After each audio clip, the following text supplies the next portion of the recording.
Command post में फिर जिंदगी अपने मामूल पर आ गई। इस दौरान में मैंने चल फिर कर सारी फौजी पोस्टों का मुशाहिदा कर लिया था। कमांड ऑफिस की हुदूद में जो कच्चा रास्ता दाखिल होता था, वहाँ लकड़ी का एक लंबा डंडा हर वक्त गिरा रहता, जहाँ एक संतरी मुताइजन था जो फौजी के आने पर डंडे को उठा देता था। बाहर बाएं और दाएं जानिब दरख्तों के नीचे बंकर खोद कर फौजियों ने 2 मोर्चे बना रखे थे। उनकी छत घास फूस और झाड़ियों से ढकी हुई थी। बंकर के सुराखों में से मशीन गन्नों की नालियां थोड़ी थोड़ी बाहर निकली हुई थी, जहां बंकर के अंदर हर वक्त मशीन गन मैन मौजूद रहते। इन 2 मोर्चों के अलावा एक पोस्ट 10 कदम के फासले पर ऊपर एक छोटी सी टेकरी पर बनी हुई थी, जहां भी बंकर में मशीन गन नस्ब थी और इन 3 मोर्चों के सिवा वहां और कोई मोर्चा नहीं था। इस चौकी पर 2 ट्रक थे और 3 जीपें थी जो हर वक्त तैयार रहती। एक ट्रक हफ्ते में 2 बार शहर से मुख्तलिफ किस्म की सप्लाई लेकर आता। इंडियन फौजियों की 100-150 की नफरी थी, मगर इर्द गिर्द के इलाके की सख्त निगरानी की जाती थी और वहाँ कोई चिड़िया भी पर नहीं मार सकती थी। बाहर से सिवाय लाखन डाकिये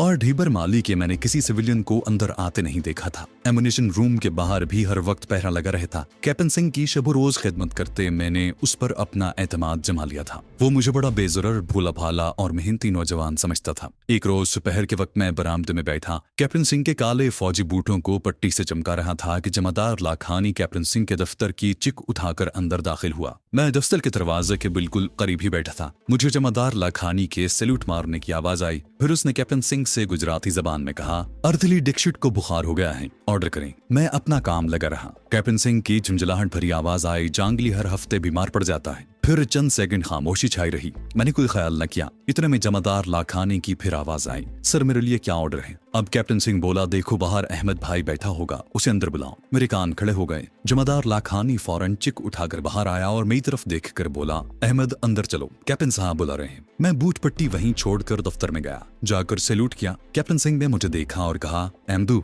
हमारे अर्दली ने सिक रिपोर्ट की है, तुम जमादार के साथ नीचे जाओ, स्प्रे करो। मैंने अदब से एड़ी जोड़कर कहा, जी सर। कैप्टन सिंह ने मेज की दराज में चाबी लगाकर एक लंबी सी तांबे की चाबी निकालकर जमादार को दी और कहा, इसे अपने साथ रखना और चाबी मुझे ऑफिस में आकर दे जाना। ठीक है साहब। जमादार लाखानी ने सैल्यूट मारकर चाबी ली और मेरे साथ ऑफिस से बाहर आ गया। ऑफिस के पीछे एक छोटी सी डिस्पेंसरी थी, जहाँ से जमादार लाखानी ने 2 स्प्रे गन्ने उठाई, एक अपने कांधे पर लटकाई और दूसरी मेरे कांधे पर लटका दी। चलो जवान मेरे साथ। अभी तक मुझे कुछ मालूम नहीं था कि वो मुझे कहाँ लिए जा रहा है। सिर्फ इतना इल्म था कि किसी कमरे में या बैरक में मच्छरों से बचाव का स्प्रे करना है, क्योंकि जहाँ रात को मच्छर बहुत होते थे। बगैर बैरक में जाने की बजाय वो मुझे किले की अकबी दीवार की जानिब ले गया, जहाँ ईंटों और झाड़ झनकाल के पीछे पुरानी दीवार में एक दरवाजा बना हुआ था। पहली निगाह में मुझे किसी गैराज का दरवाजा मालूम हुआ। मैंने सोचा कि इस गैराज में स्प्रे करना होगा। दरवाजा लोहे का था और उसका साइज गैराज के दरवाजे जितना ही था। जमादार लाखानी ने दरवाजे पर लगा हुआ ताला खोला और अंदर दाखिल हो गया।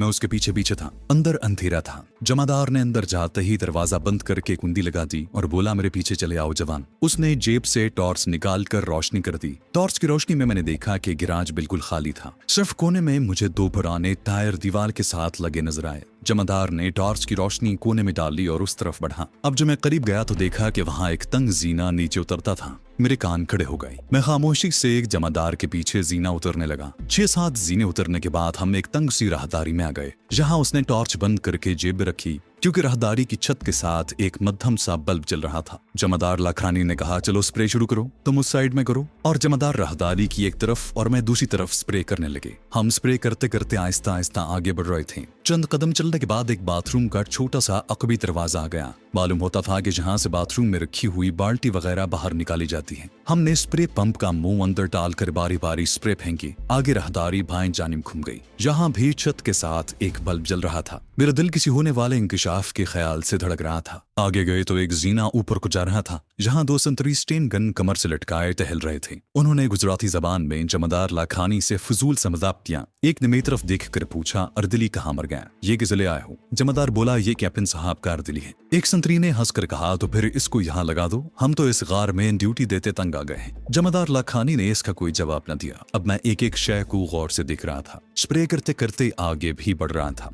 ऊपर जाने वाले जीने से कोई 4 कदमों के फासले पर एक कोठरी का दरवाजा बंद था। दरवाजे के ऊपर एक सलाखों वाला ताकचा था। उसके अंदर से मध्यम सी रोशनी बाहर आ रही थी। मैं कस्दन मगर बज़ाहिर अनजानेपन से उस दरवाजे की तरफ स्प्रे करता हुआ बढ़ा तो जमादार लाखानी की आवाज आई, उधर किधर जाते हो जवान, वापस आ जाओ, उधर मत जाओ। इस पर वहां खड़े एक संतरी ने हंसकर कहा, उधर कोठरी में बुड्ढा ही बैठा है, कोई मेम नहीं है, जाने दो। मगर जमादार लाखानी ने मुझे आगे न जाने दिया और वहीं से मुझे लेकर वापस हो गया। मैं जहां पहुंचने के लिए अभी तक तरकीबें ही सोच रहा था, वहां मुझे खुद Marhatta company commander captain Singh ने पहुंचा दिया था। राहदारी में कोठरी के करीब और ऊपर जाते जीने के दरवाजे पर पहरा देते संतरी की गुफ्तगू से दो बातें साबित हो रही थी। पहली ये कि इस कोठरी में ही पाकिस्तानी डॉक्टर फरीदी कैद था, जो मेरी इत्तला के मुताबिक उधेड़ उम्र था, और दूसरी बात ये कि उसकी बेटी नौरीन जहां पर मौजूद नहीं थी, वरना संतरी मजाक ही मजाक में उस लड़की का जिक्र भी जरूर करता। उसने तो साफ कह दिया था कि जहां सिर्फ एक बुढ़ा ही है, कोई दूसरी मेम नहीं है। वापसी पर मैंने राहदारी का सारा नक्शा जहन में बिठा लिया। गिराज वाला जीना चढ़ते हुए जमादार ने एक बार फिर टॉर्च रोशन कर दी। हम गिराज में आ गए। गिराज की कुंडी खोलकर बाहर निकले। जमादार लाखानी ने गिराज के आहनी दरवाजे को बंद करके ताला लगा दिया और हम दोनों डिस्पेंसरी में आ गए, जहां स्प्रे गन ने डिस्पेंसर के हवाले की और कैप्टन सिंह के दफ्तर की तरफ बढ़े। मैं तो बरामदे में ही बैठ गया और कैप्टन साहब के बूटों को कपड़ा मारकर चमकाने लगा। जमादार लाखानी ने अंदर जाकर चाबी कैप्टन सिंह के हवाले की और चला गया। उसके जाते ही कैप्टन सिंह ने मुझे आवाज दी। मैंने जल्दी से बूट नीचे रखे और चिक उठाकर कमरे में दाखिल हुआ। सैल्यूट मारा। कैप्टन सिंह मेज की दराज में चाबी रखने के बाद दराज का ताला बंद कर रहा था। ताला बंद करके उसने उसकी चाबी अपनी जेब में डाली और कुर्सी आगे घसीटते हुए बोला, जवान, मैंने तुम्हें जमादार के साथ इसलिए भेजा था कि हमें तुम पर भरोसा है। तुमने हमें सप्लाई की चोरी के बारे में बड़ी कीमती मालूमात दी थी। फिरोज भाई ने मान लिया है कि वो ही हमारे डिपो में चोरियां करवाता था। किसी से जिक्र मत करना कि तुम कले के नीचे गए थे, ठीक है? मैंने सैल्यूट मारकर कहा, साहब जी, मैं आपका और भारतीय सेना का सेवक हूँ। भारतीय सेना के लिए तो मैं अपनी जान भी अर्पण कर सकता हूँ। शाबाश। कैप्टन सिंह ने मुस्कुराकर कहा, अब तुम जाओ और मेरे बूट पॉलिश हो गए हैं तो उसे क्वार्टर में ले जाकर रख दो। ओके सर,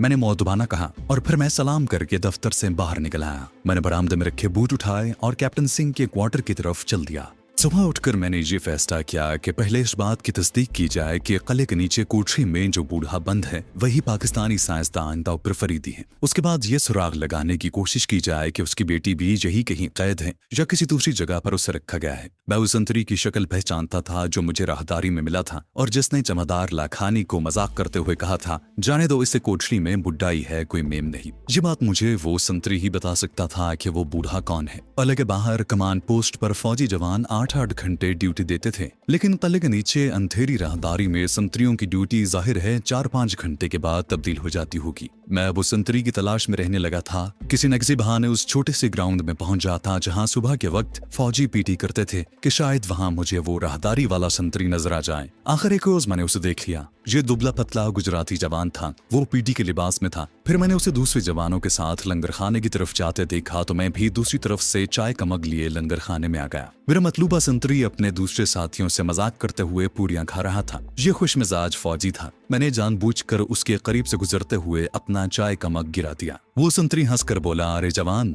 बड़े नाजुक हो, मग भी नहीं पकड़ सकते, राइफल कैसे पकड़ोगे? फिर मेरी तरफ गौर से देखकर बोला, अरे तुम तो स्प्रेमैन हो, क्या रैंक है तुम्हारा? मैंने कहा, सर मैं तो कैप्टन सिंह साहब का अर्दिली हूँ, खास अर्दिली। तो उसने कानों पर हाथ रख कर कहा, अरे बाप रे बाप, फिर तो तुम्हें सैल्यूट मारना चाहिए मुझे। बाकी जवान भी हंस पड़े। मैंने मग में चाय भरवाई, केले के पत्ते पर 2 पूरियां और भाजी रखवाई और उसी संतरी के पास बेंच पर आकर बैठ गया और नाश्ता करने लगा। वो मुझे कोहनी मार कर बोला, यार अर्दिली बॉय, कैप्टन साहब से कहकर मेरा राशन बढ़वा दो। भगवान की कसम, हूं तो दुबला पतला मगर भूख बहुत लगती है। और वो खुद ही खिलखिलाकर हंस पड़ा। उस वक्त मैं उसके मजाक में शामिल हो गया। फिर उसे सलाम करके वापस चला आया। मैंने बहुत जल्द पता कर लिया था कि वो लांस नायक हैं और उसका नाम भगवा ठाकुर है। वो मरहट्टा था मगर दोनों जबानें यानी गुजराती भी रवानी से बोल लेता था। उसकी ड्यूटी दोपहर 1 बजे से शुरू होकर शाम 5 बजे खत्म हो जाती थी और वो बैरक में आकर चाय पीता था। एक दिन मैंने तले के अकबी बाग से ताजा अनानास तोड़ा और शाम को 5:30 बजे लांस नायक भगवा ठाकुर के पास बैरक में आ गया।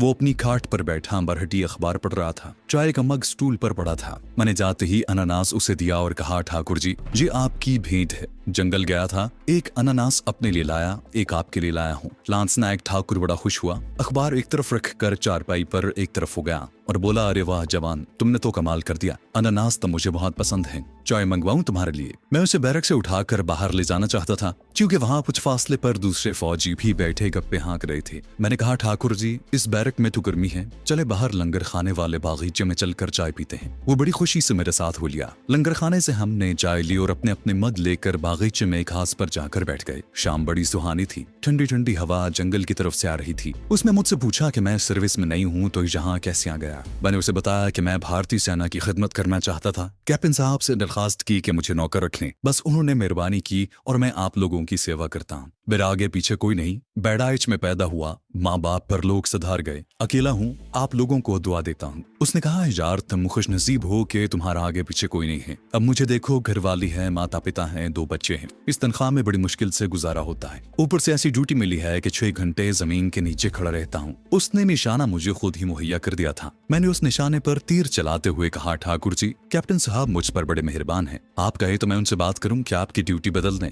लांस नायक ठाकुर ने मेरा बाजू पकड़ लिया। अरे यार, भगवान तेरा भला करे, कप्तान साहब से मेरी सिफारिश कर दो। मैंने लांस नायक से वादा किया कि मैं कैप्टन सिंह से उसकी जरूर सिफारिश करूंगा। मैं खामोशी से चाय पीने लगा। फिर मैंने एक खास मकसद के तहत कहा, ठाकुर जी, आप कब तक यहाँ इस तरह जीवन बसर करेंगे। लांस नायक आ भरकर बोला, अरे यार, तुम सिविलियन हो, तुम्हें फौजी जिंदगी का पता नहीं, हमें ये सब कुछ भुगतना पड़ता है। मैंने हंसकर कहा, ठाकुर जी, आपने उस रोज भी जब मैं नीचे स्प्रे करने आया था तो मजाक में जमादार लाखानी से कहा था कि यहाँ कोई मेम नहीं है। वो कहकहा लगाकर हंस पड़ा, अरे जवान, मेम क्या, यहाँ तो किसी काली कलोटी भंगन को भी आने की इजाजत नहीं। मैंने फौरन कहा, ठाकुर जी, नीचे जो बुढ़ा तैद है वो जरूर हमारी भारत माता का दुश्मन होगा। मैं तो कहता हूँ कि भारत माता के दुश्मन को फौरन मार डालना चाहिए। लांस नायक कहने लगा, अरे जवान, वो बुढ़ा है तो भारत माता का दुश्मन, परंतु उससे हमें एक काम लेना है, बस इसीलिए उस साले की हिफाजत कर रहे हैं। फिर मेरी तरफ झुककर बोला, मगर जहाँ रात से 4 माह पहले जहाँ उसकी बेटी भी थी, बड़ी खूबसूरत थी, उसको देखकर ही जरा मजे ले लिया करते थे।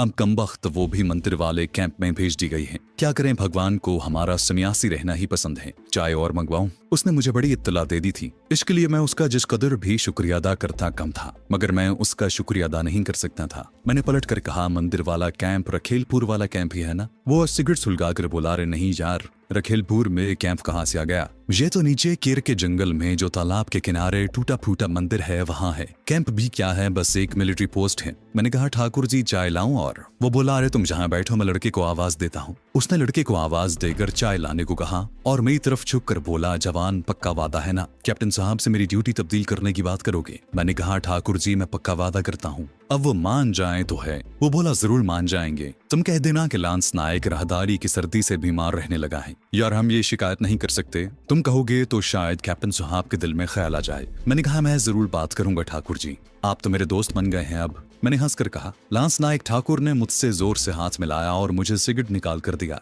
मैं कभी कभी ही सिगरेट पीता हूँ। मैंने सिगरेट सुलगा लिया। इतने में लड़का टीन के जग में चाय ले आया। हमने अपने अपने मग भरवाए और चाय पीने लगे। रात को अपने कैंप कार्ड पर बैठकर मैं सोच में पड़ गया। मेरा काम दुगना मुश्किल हो गया था। डॉक्टर फरीदी और उसकी बेटी नौरीन को अलग अलग रखा गया था। न जाने ऐसा उन लोगों ने किस मकसद के तहत किया था। बहरहाल मेरा मिशन ज्यादा उलझ गया था। मैं उन दोनों को बेयक वक्त नहीं निकाल सकता था। अगर पहले एक को निकालता हूँ तो दूसरे को निकालना तकरीबन नामुमकिन हो जाता है। कुछ समझ में नहीं आ रहा था। बहरहाल मैंने यही तय किया कि पहले केर के जंगल वाले तालाब के कैंप का मुशाहिदा किया जाना चाहिए कि उसका हुदूद अरबा क्या है। इतवार के रोज मैंने कैप्टन सिंह से दरखास्त की कि साहब, मैं आज जंगल में हिरनी मार कर लाऊंगा, मुझे बंदूक दे दें। मैं हिरनी के शिकार का बड़ा माहिर हूँ। बहराइच के जंगल में मैंने कई बार हिरनों का शिकार किया है। कैप्टन सिंह बोला, अरे अहमक, तुम बंदूक चला लोगे? गेर के जंगल में हिरन ही नहीं, शेर भी होते हैं। मैंने कहा, साहब जी, जंगल के किनारे पर ही रहूंगा, ज्यादा दूर नहीं जाऊंगा। कैप्टन सिंह से मैंने कुछ इस तरह इल्तमास किया कि वो राजी हो गया। उसने मुझे 12 बोर की एक बंदूक दी और कहा, शाम तक वापस आना और खबरदार जंगल में ज्यादा दूर तक न जाना। फिर कुछ सोचकर बोला, वहाँ हमारी एक पोस्ट है, अगर कोई जवान गश्त करता मिल गया और उसने तुम्हें पकड़ लिया तो उसे मेरा ये कार्ड दिखा देना। कैप्टन सिंह ने मुझे अपने बटवे से अपना विजिटिंग कार्ड निकाल कर दिया। मैंने शुक्रिया अदा करके सैल्यूट मारा और थोड़ा राशन पानी थैले में लेकर कमांड पोस्ट की हुदूद से निकलकर गेर के जंगल की तरफ रवाना हो गया। इंडियन रेजिमेंट की तालाब वाली पोस्ट गिर के जंगल में ज्यादा आगे जाकर नहीं थी। ये मैंने मालूम कर लिया था कि जंगल अपनी कमांड पोस्ट से ज्यादा 1.5 फरलांग पर से शुरू हो जाता था। गिर के जंगल सौराष्ट्र के बड़े मशहूर और कीमती जंगल हैं। सुना गया था कि वहाँ चारों तरफ ऊंची ऊंची पहाड़ियां हैं और साथ साथ उतनी बड़ी खाइयां हैं, इतनी बड़ी कि उनमें सैकड़ों हाथी समा जाएं। बंदूक मेरे कांधे पर थी और थैला दूसरे कांधे से लटका हुआ था। मैंने फौजी बूट पहन रखे थे। सीधा का सांप का मनका मैंने एहतियात से जेब में रख लिया था। मेरा मकसद हिरनी का शिकार नहीं था, बल्कि जानबूझकर पुराने मंदिर के तालाब वाली पोस्ट की तरफ जाना था, ताकि वहां पर मौजूद फौजी जवान मुझे मुश्तबा समझकर पकड़ लें और मैं उन्हें कैप्टन सिंह का कार्ड दिखाकर उनका एतमाद हासिल करके वहां का जायजा ले सकूं। गिर का जंगल बहुत घना था और उसके वस्त में शेर, चीते और हाथी दंदनाते फिरते थे, लेकिन मुझे जंगल के किनारे पर ही रहना था, क्योंकि लांस नायक ठाकुर ने बताया था कि पोस्ट जंगल के शुरू में ही है।